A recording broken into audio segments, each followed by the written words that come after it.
하나님의 구속사에 있어서 운명의 도시 예루살렘의 오늘날의 모습이에요.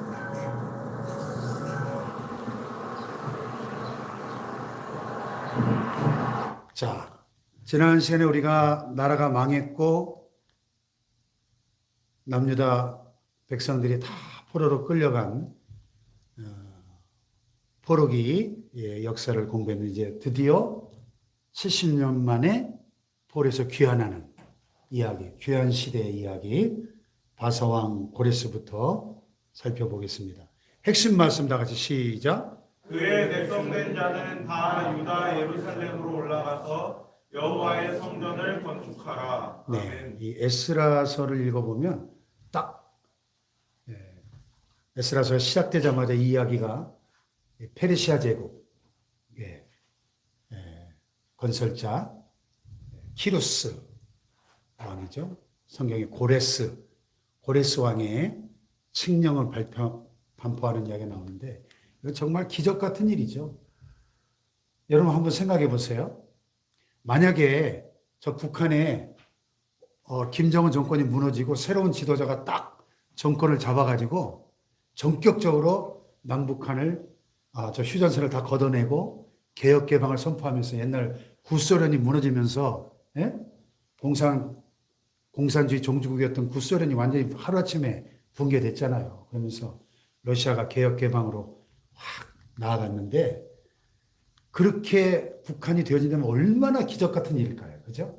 그래서 우리가 다니엘 기도할 때마다 그 나라와 민족을 위해서 기도할 때 김은호 목사님 그런 기도하잖아요. 저 북한 땅에 고레스 왕과 같은 지도자가 일어나서 북한 땅이 열리게 하시고 평화 통일의 시대가 오게 해달라고 기도하잖아요. 예? 야, 진짜 이 에스라서를 읽어보면요. 이게 진짜 꿈인가 생신가 할 정도의 기적 같은 일이 실제로 역사 속에 일어난 거예요. 보세요. 1장 1절을 보면 바사왕, 페르시아입니다. 페르시아 왕 고레스 원년에 그 페르시아 제국이 세워지던 그 첫 해에 여호와께서 예레미야 입을 통해 하신 말씀을 이루게 하시려고. 예레미야 입을 통해 무슨 말씀 하셨죠? 나라가 망해서 포로로 끌려갔지만 70년 만에 다시 고국으로 본토 귀환을 약속하셨거든요. 아무도 믿지 못했어요. 어떻게 나라가 망했는데 70년 만에 다시 고국으로 돌아오나. 꿈 같은 이야기인데 그 말씀을 이루게 하시려고 바사왕 고레스의 마음을 감동시키시는 거예요. 아니, 바사왕 고레스가 하나님하고 이스라엘하고 뭔 관계입니까? 완전히 상관없는 이방 나라의 페르시아 제국의 왕이에요. 그런데 하나님이 고레스의 마음을 감동시켜서 가지고 그가 온 나라에 공포하고 조소도 내려 뭐라고 말해요? 2절 보세요. 시작. 바사왕 고레스는 말하노니 하늘의 하나님 여호와께서 세상 모든 나라를 내게 주셨고 나에게 명령하사 유다 예루살렘에 성전을 건축하라 하셨나니 이스라엘의 하나님은 참신이시라. 너희 중에 그의 백성된 자는 다 유다 예루살렘으로 올라가서 이스라엘 하나님 여호와의 성전을 건축하라. 그는 예루살렘에 계신 하나님이시라. 놀랍지 않나요? 이 페르시아 제국을 건설한 고레스 왕이 한 조서로 반포한 이야기예요. 하늘의 하나님 여호와께서 세상 모든 나라를 내게 주셨다.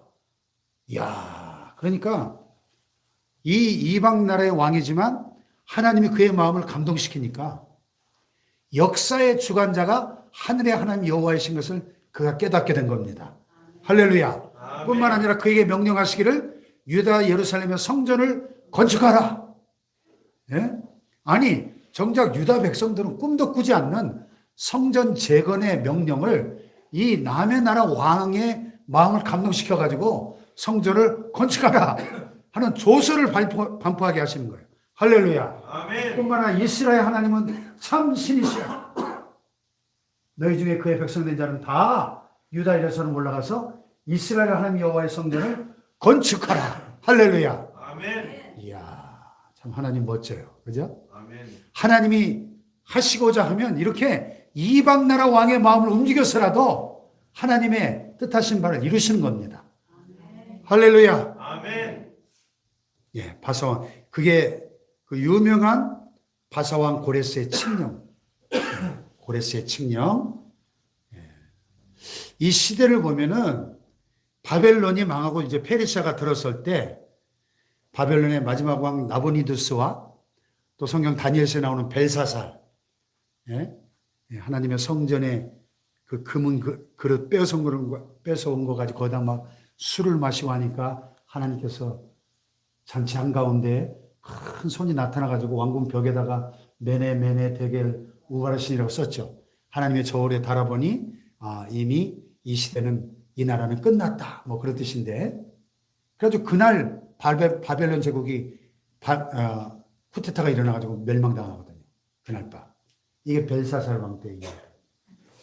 그래서 이 바사의 고레스가 바벨론을 멸망시키고 페르시아를 세우는데 이 바벨론의 마지막 왕들이 그들이 원래 섬겼던 말뚝신 대신에 달신 신이라고 하는 달신을 섬기기 위해서 10년 동안 이 원래 바벨론이 전통적으로 섬기던 말뚝신을 위한 아키투라는 신년 행사를 열지 않은 거예요. 그러니까 이 바사왕 페르시아의 고레스가 바벨론을 점령하기 위해서 쳐들어올 때 말뚝의 제사장들과 백성들이 성문을 열어준 거예요. 그러니까 피 한 방울 흘리지 않고 이런 걸 무혈입성이라고 그러죠. 무혈입성. 바벨론을 멸망시키고 페르시아가 세워질 때 피 한 방울 흘리지 않고 무혈입성으로 세운 거예요. 예, 이 세계사에서도 아주 유명한 위대한 페르시아 제국의 왕 키루스의 무혈입성 딱 인터넷에 쳐보면 이야기가 쫙 나옵니다. 그렇게 해서 바벨론이 망하고 이 페르시아 제국이 세워지는데 이 고레스 왕이 참 위대한 지도자였거든요. 그래가지고 그 광활한 제국 내에 모든 나라와 민족들의 그 고유한 문화와 종교와 전통을 다 인정해줘요. 그래서 융화 정책을 쓰는 겁니다. 그래서 그 융화 정책의 일환으로 물론 하나님이 감동하셨다고 방금 에스라서에 나오지만 포로된 유다 백성들을 고국으로 돌아갈 수 있도록 그리고 무너진 성전을 건축할 수 있도록 모든 그 물자와 인력을 제공하고 조서를 반포하는 겁니다. 할렐루야. 아멘. 역사를 주관하신 분이 하나님이신 것을 보여주고 있습니다. 아멘. 아멘. 그렇게 해서 바벨론에서 페르시아로 그리고 쭉 이제 저 뒤에 나온 BC 491년 헬라와 마라톤 전쟁, 그 유명한 마라톤 전투에서 다리오 왕이 패한 이야기까지 그 당시에 또 다리오 즉위 2년에 학계 선지자를 통해서 중단되었던 성전 재건 공사를 다시 시작하게 하신 역사까지 오늘 같이 한번 살펴보겠습니다. 지리적으로 보면은 이스라엘 멸망시킨 바벨론이 페르시아에 의해서 멸망을 당하고 고레스 해방령에 의해서 본토인 팔레스타인으로 귀환하게 되니까 성경의 중심 무대가 메소포타미아 중남부와 팔레스타인 이 두 군데서 함께 이 역사의 무대가 전개가 되는 거죠. 그 다음에 느헤미야서에 보면 느헤미야라고 하는 지도자를 통해서 무너진 예루살렘 성벽이 재건되는 과정을 보여주는데 그 성벽을 재건할 때 방해하던 무리들이 이 느헤미야를 죽여버리기 위해서 암살하려고 한번 만나자 하는 편지를 붙일 때 원래 이렇게 두루마리의 파피루스에 양피지에 기록해가지고 뚫뚫 말아가지고 아주 단단히 묶어가지고 도장을 딱 찍어서 밀랍으로 인봉해가지고 이렇게 보내거든요. 그런데 봉하지 않은 편지를 보냈다는 거예요. 이 산발랏이라는 대적이 의도적으로 느헤미야를 모함하는 편지를 누구나 이렇게 펼쳐볼 수 있도록 봉하지 않은 편지를 보냈다 하는 얘기고요. 이 시기에 그 유명한 에스더 왕후의 이야기도 전개가 되는데요.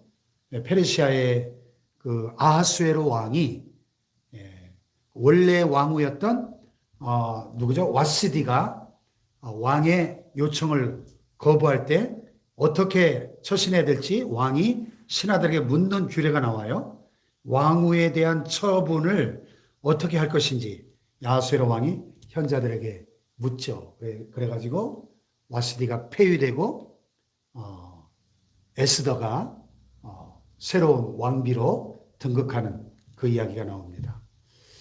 그 다음에 측량줄은 다림줄, 하나님의 심판을 판가름하는 공의로운 기준을 상징하는 그런 건축 용어죠. 자, 전체 개요를 같이 한번 읽어보겠습니다. 시작.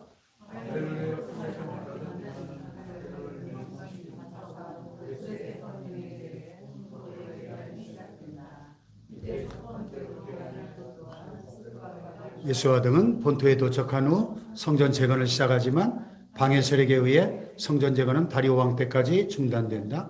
당시 다니엘은 남방왕과 북방왕과 마지막 때에 대해 예언을 했다. 다리오 왕이 즉위한 후 성전 재건은 다시 시작되었으며 이때 학개와 스가랴 선지자는 성전 재건을 외쳤다. 그리고 스가랴 선지자는 환상을 통해 이스라엘과 이웃나라에 대한 심판을 예언하고 동시에 이스라엘 회복과 메시아에 대한 예언을 한다. 마침내 성전 재건은 완성되었고 이스라엘 회복에 관련된 시편들이 기록되었다. 한편 바사의 아하수에로 왕 때에는 모르드게와 에스더를 통해 유다인이 구원받은 사건이 있었으며 말라기에 의해 마지막 선지자 활동이 그치게 된다. 그래서 이제 구약이 이제 거의 끝났어요. 다음 주면 이제 구약이 끝나고 마지막 36과는 신구약 중간기를 우리가 살펴보고 이제 신약으로 이렇게 넘어가게 됩니다. 자, 고레스 해방령, 고레스 칙령, 성전쟁을 허락하는 고레스 칙령 이야기, 1차 포로교환, 다니엘의 환상과 예언에 대해서 성전 재건 시작, 그리고 학개 선지자의 등장 이렇게 살펴보겠습니다. 자, 아까 봤는데 고레스 왕의 해방령이 반포된 이유가 뭐예요? 하나님께서 예레미야를 통해 하신 말씀을 이루게 하기 위해서. 할렐루야. 아멘. 하나님이 한 번 하신 말씀은 반드시 이루어지는 것을 우리는 믿습니다. 아멘. 그래서 방법은 고레스의 마음을 감동시켰어요. 이 사람의 마음을 움직이는 게 참 힘든 일이잖아요. 특별히 그 이방 나라 페르시아 제국의 왕의 마음을 누가 움직일 수 있겠어요? 세계를 호령하고 다스리는 그 제국의 왕의 마음을 누가 좌지우지할 수 있겠습니까? 그러나 만왕의 왕이신 하나님이 일하시면 이 왕의 마음을 감동시켜서라도 포로 귀환의 기적 같은 역사가 일어나는 거예요. 할렐루야. 아멘. 그 내용을 보면 하나님이 세상 나라를 나에게 고레스 왕에게 주셨고 예루살렘 성전을 건축하게 하라고 말씀하셨다 하는 겁니다. 그러므로 하나님의 백성된 자는 다 예루살렘으로 올라가서 성전을 건축하라 이렇게 명령을 내린 겁니다. 본토에 남아있는 백성들은 물질로 덮고 성전 건축 예물을 기쁘게 드려라 이렇게. 이 고레스 왕의 이야기가 신화가 아니고 이렇게 분명한 돌비에 새겨진 유적으로 남아있는 역사의 실존 인물이었던 것이죠. 나는 고레스 왕이다 이렇게 새겨진 돌기둥 이란의 파살가데라는 지역에 남아있는 석비예요. 석비. 고레스 왕. 위대한 지도자죠. 자, 그리스도의 평강이 너희 마음을 주장하게 하라.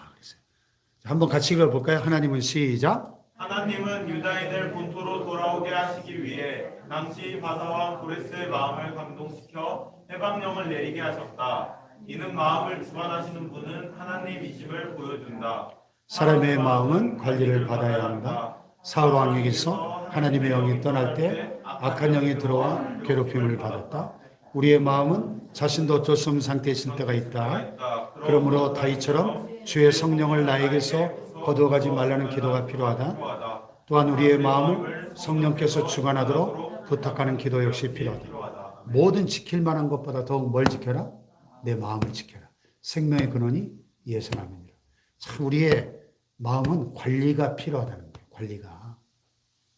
그래서 사울이 이 마음 관리에 실패했기 때문에 하나님의 영이 떠나버리고 그가 교만해지고 불순종하니까 하나님의 영이 충만했던 사람인데 하나님의 영이 떠나고 나니까 악신에 들려가지고 악신에게 고통받다가 다윗을 시기질투하고 다윗을 죽이는 일에 그의 일평생을 허비하고 전쟁터에서 비참하게 자살로 최후를 마감하는 비극적인 일생을 보여줬는데 우리가 마음 관리에 성공자들이 되시길 축복합니다. 아멘. 자, 귀한 시기는 고레스 원년 첫 해 해방령이 내려졌고 포로에서 귀환한 자들은 그 주도자는 누구야? 스룹바벨과 예수아라는 인물이에요. 그래서 솔로몬 성전이 제1성전, 그리고 이들이 돌아와서 재건한 성전이 제2성전이 스룹바벨 성전이라고 부릅니다. 왜냐하면 스룹바벨의 리더십 아래서 성전이 재건되었기 때문에. 자, 돌아온 사람들이 몇 명이나 됐어요? 스룹바벨, 예수와 느헤미야, 모르드게 등 42,360명. 노비 7,337명. 노래하는 자 200명. 다 합치면 대략 한 5만 명 되죠? 5만 명. 아니, 포로로 끌려간 사람 훨씬 더 많았을 텐데 왜 5만 명밖에 안 들어왔을까요? 뒤에 또 나오는데. 예? 벌써 70년이 흐르다 보니까 이제 여기서 다 말뚝박고 다 이제 살만해진 거예요. 비록 포로로 끌려왔어도. 남의 나라에 와가지고 이제 살만하니까 약속의 땅에 대한 갈망이 희미해진 거예요. 예. 자, 지도를 볼까요? 여기가 이스라엘이 포로로 끌려 살던 페르시아 제국이 있는 지역이에요. 바사왕 고레스가 BC 538년에 해방령을 반포합니다. 자, 그래가지고 돌아가는 길을 보세요. 예. 지도로 봐도 엄청난 거리겠죠? 예. 수천 킬로미터를 가야 되는, 몇 달을 가야 되는 이 고국으로 가는 길이 말이죠. 그러니까 여러분, 고국으로 돌아가는 이 여정에 이렇게 제국의 왕이 칙령을 내려가지고 왕의 조서가 반포되면서 이 포로로 돌아가는데도 5만 명밖에 안 간 거예요. 예? 5만 명밖에. 예. 아니, 이스라엘이 출애굽할 때 남자만 60만 명이었잖아요. 남자만. 5만 명이 뭡니까? 예. 남은 자가 돌아오리라. 이사야서에 보면 남은 자 사상이 많이 나오는데 남은 자가 돌아오는 게 남은 자가. 오늘 이 시대도 남은 자가 돌아옵니다. 그루터기와 같은 남은 자들을 통해서 하나님은 일하시는 거예요. 할렐루야. 아멘. 자, 성전 재건을 위해서 족장과 총독과 백성들이 금은 의복을 이렇게 엄청난 예물을 드리고요. 또 고레스 왕이 바벨론의 느부갓네살이 뺏어갔던 그 솔로몬 성전에 온갖 금은 그릇들, 여러 가지 보물들을 유다 총독이었던 세스바살에게 고스란히 빼앗겼던 것을 다 가져가도록 넘겨줍니다. 할렐루야. 아멘. 회복이에요. 회복. 심판으로 모든 걸 빼앗겼었는데 이제 포로에서 귀환할 뿐만 아니라 또 빈손 들고 오면 뭐 하겠어요. 그 빼앗겼던 보물들을 다 고스란히 다 돌려받게 해주시는 거죠. 그래서 귀환하고 7째 달에 하나님의 제단을 만들고 규례대로 초막절을 지키고, 초막절은 뭐예요? 광야에서 고생하던 40년 광야 생활을 기념하는 절기죠. 매일 번제를 드리고 성전 지대, 기초를 놓기 위해서 백향목을 레바논에서 욥바로 실어오는 이야기가 있습니다. 자, 초막절을 이렇게 지켰어요. 자기 집 마당이나 뒷뜰에 저렇게 텐트 같은 걸 지어놓고 초막으로 이렇게 지어놓고 광야 40년에 그 고생하던 시절을 일주일 동안 온 가족이 불편한 저런 초막 속에 들어가 기거하면서 광야의 길을 기억하는 거죠. 광야의 길을 잊으면 안 됩니다. 아멘. 예? 개구리가 올챙이 시절을 기억 못한다는 말이 있죠? 여러분, 올챙이 시절을 우리는 잊지 말아야 돼요. 광야에서 고생하던 시절을 잊지 말아야 합니다. 아멘. 할렐루야. 예? 옛날에 저 부여에 우리 근대사 박물관 그 성막 실물로 복원해놓은데 우리 교인들하고 같이 갔었는데 그 김정근 목사님이 그러시더라고요. 이거 뭐 왜 이렇게 수십 년 전 그 꼴통품들을 이분이 사제를 통해서 모아가지고 근대사 박물관을 해놨어요. 1950년대 그 교실 모습을 그대로 재현해놓고 그때 많이 보던 물건들 쫙 지내려가지고 근대사 박물관을 해놨더라고요. 그러면서 저한테 그래요. 이 잊어버린 감사를 회복하게 하기 위해서 이걸 자기가 만들었다. 잊어버린 감사. 잃어버린 감사. 우리가 여러분 1950년대, 70년대 여러분 다 지내오셨죠? 그 배고프고 춥고 가난했던 시절을 우리가 너무 쉽게 잊어버려가지고 그 시절을 생각하면 우리가 날마다 감사하며 살아야 될 텐데 잃어버린 감사를 회복하게 하려고 근대사 박물관을 세웠다는 거죠. 자기가. 이 초막절의 의미입니다. 내 하나님 여호와께서 너로 40년 동안 광야길을 걷게 하신 것을 기억하라. 아멘. 그래서 이제 귀환 후 2년 2개월 만에 성전 재건을 시작하는 거예요. 자, 성전의 기초가 놓일 때 제사장과 레위인과 백성들이 막 기쁨의 함성을 지르면서 찬송했는데 그 70년 전 그 솔로몬 성전 제1성전 그 웅장했던 황금 성전을 보았던 노인들은 이 제2성전의 기초가 놓이는 걸 보면서 대성통곡했다 그랬어요. 왜 울었을까요? 예? 감격해서도 울었지만은 그 제1성전에 비해서 이 제2성전이 너무 초라하니까 규모나 모든 게 너무 초라하니까 슬퍼서 온 거예요. 슬퍼서 대성통곡했는데 그걸 모르는 그 전후 세대들은 모르잖아요. 그러니까 기쁨의 함성을 질러가지고 이 기쁨의 함성과 대성통곡하는 소리가 섞여가지고 멀리서 백성들이 저게 지금 웃는 소리인지 우는 소리인지 분간이 안 됐다 그랬어요. 어쨌든 성전의 기초가 놓이고 성전이 쭉 재건되다가 이걸 방해하는 세력들이 나타나요. 항상. 나중에 느헤미야의 리더십 아래 예루살렘 성벽이 재건될 때도 반드시 마귀의 세력이 방해를 합니다. 이 성전이 70년 만에 재건될 때 마귀가 가만히 있겠어요? 대적자들을 통해서 막 이 성전 재건을 방해한 거예요. 그래가지고 다리오 왕 때까지 공사가 중단이 됩니다. 왜? 막 이 음해하는 조서를 올리거든요. 비슬람, 미드르다, 다브락 같은 이런 대적들이 페르시아의 아하스웨로 왕 때에 조서를 보내는 거예요. 뭐라고? 상소를 올려서 왕이 허락하여 귀환한 유다인들이 이 악한 성읍을 건축하면 왕에게 세금을 바치지 않을 것이고 왕은 그 지역을 잃을 겁니다. 한번 역사책을 자세히 보십시오. 저 족속들은 원래 폐역하고 반역을 일삼는 족속입니다. 저 성전과 성읍이 재건되면 틀림없이 반역을 일으킬 겁니다. 그래가지고 왕이 조서를 내려가지고 이 예루살렘 성전과 성벽 재건이 중단이 된 거예요. 다리오 왕 때까지.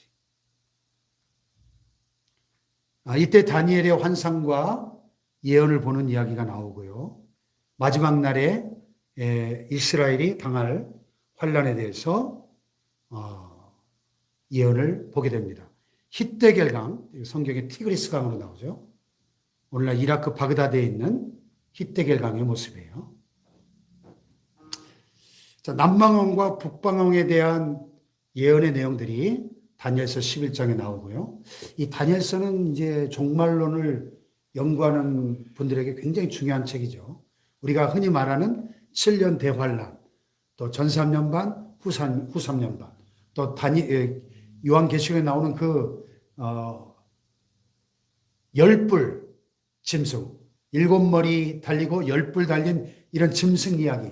이게 전부 다니엘서가 아니면 해석이 되지 않는 심오한 예언의 내용들이 이 다니엘서에 다니엘이 참 이 깊은 이 세상 마지막 때에 관한 예언들을 많이 했죠. 자, 사신을 접견하는 다리오 왕의 모습을 부조로 이렇게 조각한 모습이에요. 또 다니엘의 무덤이 있는 오늘날 이란의 다니엘 바벨론의 수도 수산이죠. 수산의 현재 모습을 보고 계십니다. 그리고 다니엘의 가묘가 이란에 이렇게 있네요. 이란 수스. 성경에 수산으로 나오는데 바벨론 제국의 수도였죠. 그래서 다니엘의 환상과 예언은 다니엘서 10장부터 12장까지 마지막 때에 관한 이런 예언들이 이렇게 요한계시록과 연결되는 7년 대환란, 하나님의 백성, 택한 백성 이스라엘을 위한 그 개국 이후에 가장 큰 환란이 있을 것이다. 7년 대환란을 다니엘이 예언하고 있습니다. 그 다음에 중단된 성전 재건을 아하스웨로 왕 사후 다리오 1세 때 재건하게 되는데요. 스가랴 선지자 예언을 통해서 예수아가 주도하고 선지자들이 도와줘서 다리오 왕에게 성전 재건에 대한 조서를 쫙 막 올려요. 어떻게 해서 이 성전이 재건공사가 시작됐고 중단됐는지 그 과정을 쭉 그 조서를 올립니다. 그래서 그 위대한 페르시아의 건국의 1등 공신이었던 고레스 왕의 해방령에 의해서 그들이 본토에 귀환했고 성전을 재건하라는 명령에 의해서 이 성전 재건을 하다가 이 대적들에 의해서 이렇게 중상 모략에 의해서 중단되었다는 것을 쭉 상소문을 올린 거예요. 그래서 앙메다 궁이라고 하는 그 고레스 왕이 거하던 그 왕궁터에서 이 고레스 왕의 성전 재건을 허락하는 조서가 발견돼 가지고 이 성전 재건이 다시 공사가 재개되는 겁니다. 그 고레스 왕의 성전 재건 조서가 발견되었던 이란의 앙메다 궁터의 오늘날의 모습이에요.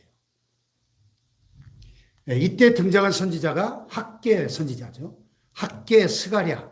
이 두 선지자가 이 성전 재건의 중요성을 외치면서 활동하게 되죠. 그래서 그 학계 그리고 말라기 선지자의 무덤이 오늘날까지 이렇게 예루살렘에 남아 있습니다. 종은 저녁 그늘을 몹시 바라고 품꾸는 그의 삭슬 기다리나니. 자, 같이 한번 읽어볼까요? 바벨론 시작. 바벨론 남쪽은 부유한 지역이었다. 바벨론 때에 사로잡혀간 유다인들은 바벨론이 바사에게 정복당한 후 바사의 융화 정책 속에서 두 세대가 지났다. 그동안 이들은 포로 생활에서 벗어나 어느 정도의 자유로움 속에서 시리적인 풍요를 누릴 수 있었다. 그러다 보니 하나님이 약속하신 가나안 땅에 대한 갈망이 식게 되었다. 이에 스룹바벨과 느헤미야 등이 고국으로 돌아갈 것을 외쳤지만 생각보다 너무 적은 인원만이 귀향길에 올랐다. 세상의 풍요는 대부분 하나님 나라에 대한 열정과 갈망을 잊게 하거나 식어지게 한다. 그러나 하나님을 바라는 자는 결코 수치를 당하지 않을 것이다. 아멘. 그렇죠? 예나 지금이나 그때나 지금이나 너무 이 땅에서 우리가 잘 먹고 잘 살려고 하면 하나님 나라에 대한 갈망이 식어지는 거예요. 예? 그래서 이 기독교 역사를 보면은 항상 복음이 들어가면 경제가 번영하고 나라가 부강해지는데 나라가 부강해지고 풍요로워지면은 이 교회들이 타락을 하고 사람들이 복음에서 멀어지는 오늘날 유럽이나 미국 같은 나라를 보면은 세계적인 선진국들이 거기 다 있잖아요. 그런데 이 GNP가 높아질수록 오히려 이 복음에 대한 열정과 하나님 나라에 대한 갈망은 식어지는 것을 봅니다. 제가 미국에 있을 때도 좋다는 곳을 좀 많이 구경을 다녔는데 가보면은 무슨 생각이 드냐면 야, 이 사람들은 진짜 천국이 필요 없겠다. 여기가 이렇게 좋으니 이 땅이 이렇게 좋으니 천국의 생각이 안 나겠다. 그런 생각을 제가 자주 했거든요. 얼마나 환경이 풍요롭고 좋은지. 여러분, 세상의 풍요는 하나님 나라에 대한 열정과 갈망을 잊게 하거나 식어지게 한다는 것입니다. 그러나 하나님을 바라는 자는 결코 수치를 당하지 않을 줄로 믿습니다. 할렐루야. 자, 스가랴 선지자의 예언, 성전 재건 6월절, 그리고 이 시기에 지어진 회복에 관련된 시편들 이렇게 되어 있습니다. 그래서 스가랴 선지자가 다리오 즉위 2년에 예언 활동을 시작하는데 그 메시지의 핵심 뭐예요? 너희는 내게로 돌아오라. 만군의 여호와의 말이니라. 그리하면 내가 너에게로 돌아가리라. 만군의 여호와의 말이니라. 한마디로 뭐예요? 회개죠, 회개. 하나님께로 돌아오라는 겁니다. 하나님께로 돌아오면 내가 너에게 돌아가겠다. 할렐루야. 이 모든 구약의 16명의 예언자들의 그 공통된 메시지는 너희는 내게로 돌아오라는 거예요. 하나님께로 돌아오는 길이 살 길이요. 할렐루야. 그때나 지금이나 하나님께로 돌아가는 길이 살 길일 줄로 믿습니다. 아멘. 스가랴 선지자를 미켈란젤로가 바티칸 궁에다 그려놓은 스가랴 선지자의 모습이에요. 스가랴 1장부터 8장까지 또 많은 이런 환상과 비전들이 이렇게 쭉 나옵니다. 날아가는 두루마리에 대한 환상, 내병거의 환상, 이런 심오한 예언서들을 스가랴 선지자가 또 환상 가운데 기록을 했고요. 오늘날 그 스가랴 선지자의 무덤 입구가 예루살렘 감람산에, 예루살렘 이렇게 성지순례 가서 쭉 가다 보니까 군데군데 가이드가 저게 누구 선지자의 무덤이요, 누구 선지자의 무덤 이렇게 알려주더라고요. 선지자들의 무덤이 예루살렘에 곳곳에 있는 걸 보았습니다. 자, 스가랴의 금식 교훈과 회복에 대한 약속. 자, 이사야서 58장 보면 하나님이 기뻐하시는 금식이 나와요. 내가 기뻐하는 시작. 흉악의 결박을 풀어주며 멍에의 줄을 끌어주며 압제당하는 자를 자유하게 하며 모든 멍에를 꺾는 것이 아니겠느냐. 다 같이 스가랴 선지자는 70년의 포로 기간 중 매년 5달과 7째 달에 금식하고 애통한 것이 하나님을 위한 것인지 반문하면서 형식적인 금식을 책망하고 있다. 참된 금식은 약한 자를 돌보고 공의를 행하며 하는 금식이며 그것이 하나님이 기뻐하시는 것을 행하는 참된 금식이다. 금식이라고 하는 그 종교적인 행위 자체가 하나님을 기쁘시게 하는 것이 아니라 이렇게 흉악한 결박을 풀어주고 멍에의 줄을 끌어주고 압제당하는 자를 자유하게 하고 모든 멍에를 꺾어주는 이런 정의를 실현하고 사회적인 약자들을 도와주는 것이 하나님의 사랑과 인자를 실천하는 것이 하나님이 기뻐하시는 참된 금식이다 하는 겁니다. 할렐루야. 아멘.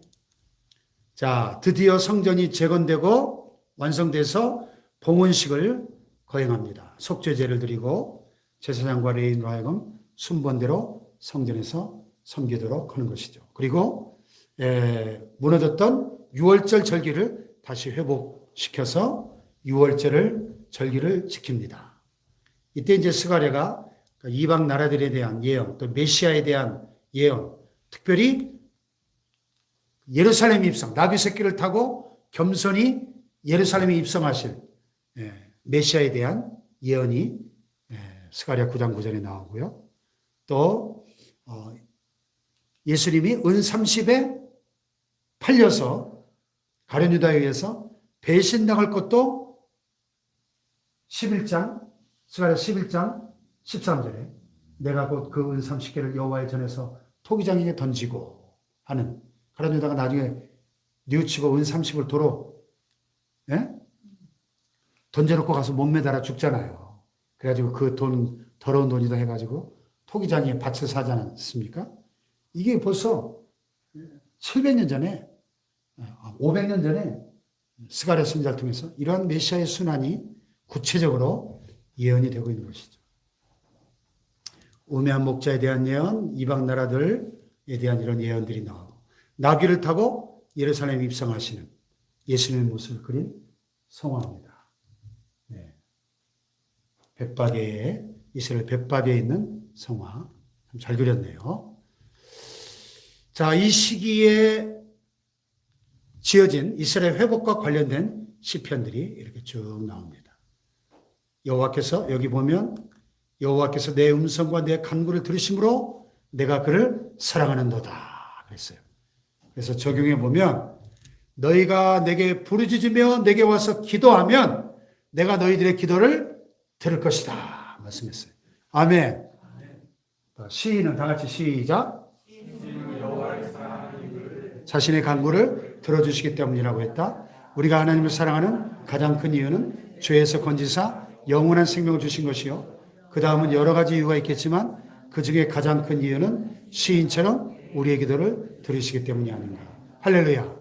참, 하나님께서 우리의 그 기도를 날마다 듣고 계신다는 것이 얼마나 큰 축복인지 몰라요. 아멘. 기도는 정말 위대한 특권입니다. 복음성가 가사처럼 너의 작은 신음에도 응답하시는 좋으신 하나님을 찬양합니다. 그 하나님 우리가 사랑할 수밖에 없죠. 우리의 기도와 간구를 들으시고 응답하신 얼마나 감사해요. 할렐루야.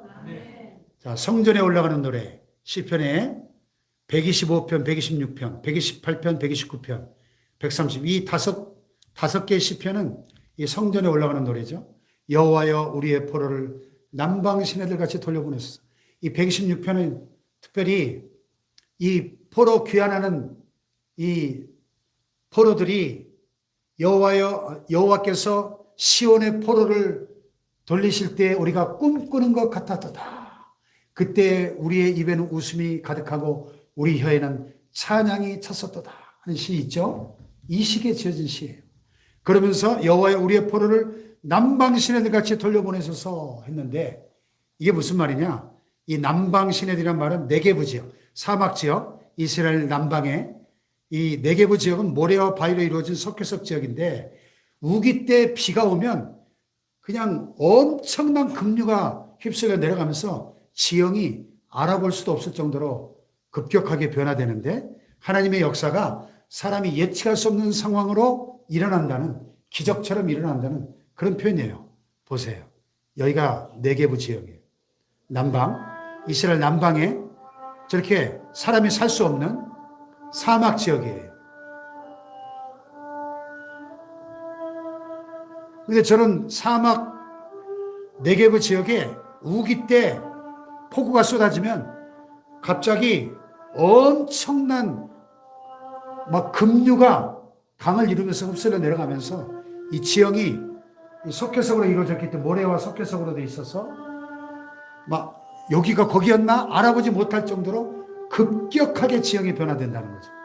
그러니까 여호와여 주의 포로들을 남방 시내같이 돌려보내소서. 이 말은 이렇게 기적적인 하나님의 역사로 포로들을 돌이켜달라는 그런 기도인 것이죠. 자, 결론. 영원하신 하나님만을 바라보자. 다 같이 읽어볼까요? 고레스 이선 시작. 페르시아의 첫 번째 왕이다. BC 330년경 알렉산더는 페르시아를 점령하고 돌로 된 다리오 왕의 무덤을 회파하기 위해 왔다. 그때 석비에 새겨진 글을 보고 통역관에게 그 뜻을 물었는데 그 내용은 이런 것이었다. 나 고레스는 한때 세계를 지배했다. 그러나 언젠가는 이 땅도 다른 왕에게 정복될 것을 나는 알고 있다. 그러나 이곳을 점령한 자여 그대도 누구에겐가 점령당할 것이다. 그러니 내 묘를 파괴하지 말기 바란다. 그 유명한 알렉산더가 페르시아를 5만 자기 정예병으로 그 페르시아 20만 대군을 완전히 그냥 박살을 내잖아요. 그 어디죠? 길가미스인가요? 갈그미스 전투에서 완전히 페르시아 대군을 격파하고 페르시아를 멸망시키고 딱 페르시아 제국의 수도에 와가지고 이 왕들의 무덤을 다 회파하려고 보니까 비석이 있는 거예요. 비석의 내용이 뭐예요? 이런 내용이에요. 나 고레스가 한때 세계를 지배했는데 언젠가 이 땅도 다른 왕에 정복될 것이다. 이곳을 점령한 자여 누군가에게 점령당할 것이다. 그래 내 묘를 파괴하지 말기 바란다. 그래가지고 어떻게 됐어요? 그러자 알렉산더는 시작. 그러자 알렉산더는 말에서 내려 자신이 입고 있던 왕복을 묘에 덮어주고 떠났다고 한다. 세상의 권력은 영원하지 않다는 것을 고레스나 알렉산더는 깨달았다. 그러므로 언젠가는 사라질 세상 것을 바라보지 말고 영원하신 하나님만을 바라보며 살자. 네? 알렉산더가 오전에도 말씀드렸지만 30살에 세계를 정복하고 더 이상 정복할 땅이 없다고 하니까 땅을 치며 울었다는 거 아니에요? 그런 알렉산더도 32살인가 그 열병에 걸려가지고 갑자기 죽잖아요. 32살에. 세계를 정복하면 뭐합니까? 그러니까 자기가 알렉산더가 남긴 유언이 뭐예요? 내 장례식 때 내 관 양쪽에다 구멍을 뚫어가지고 내 손이 보이게 하라. 그래서 운구행렬이 관을 메고 나갈 때 알렉산더의 빈손을 보게 했다는 거예요. 왜 그랬을까요? 천하의 알렉산더도 세계를 정복했던 알렉산더 죽을 때는 빈손으로 갔다는 거죠. 아무것도 가지고 가지 못하고. 예? 참 많은 것을 참 이야기해주는 이야기도 그죠? 그 왕의 무덤을 파괴하지 않고 다 감동이 된 거죠. 자기 왕복을 벗어서 딱 덮어지고 또 조용히 떠났다 하지 않습니까? 왜? 내가 가진 이 권력도 결코 영원하지 않구나 하는 걸 깨달은 거죠. 세상 그 어떤 것도 영원하지 않지만 여러분